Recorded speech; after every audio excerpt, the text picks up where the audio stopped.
अविनाश, तुम कब मेरी बात सुनोगे? आखिर मैं तुम्हारी पत्नी हूँ, काव्या ने गुस्से में अविनाश से कहा। अविनाश बिना कुछ बिना बोले घर से बाहर निकल गया। अब ऐसा हर दिन होता है।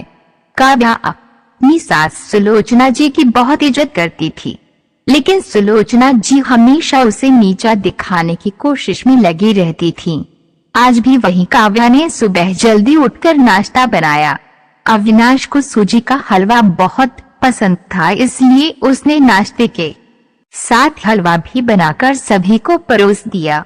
उसके ससुर रमेश जी ने सुलोचना जी को टोकते हुए कहा, ये क्या फिजूल खर्ची है, सुबह सुबह देसी घी का हलवा।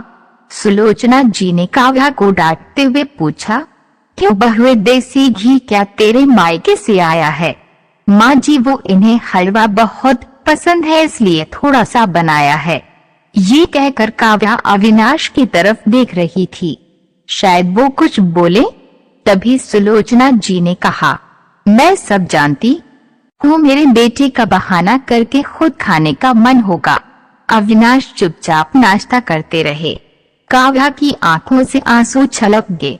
इससे ज्यादा बुरा तब लगा जब अविनाश बिना हलवा खाए ही ऑफिस के लिए चल दिए। काव्या घर का काम समेटने में लग गई।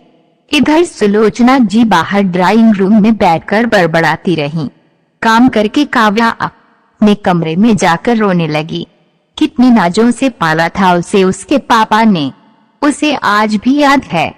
एक बार उसने गाजर के हलवा बनाने के लिए कहा था, लेकिन माँ ने सूजी का हलवा बना दिया था।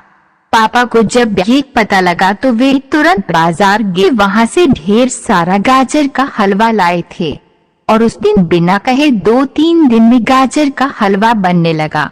आज उसे सूजी के हलवे के लिए कितनी बातें सुनाई जा रही हैं। उसे गुस्सा सास ससुर पर नहीं, अविनाश पर था, जो कि कुछ नहीं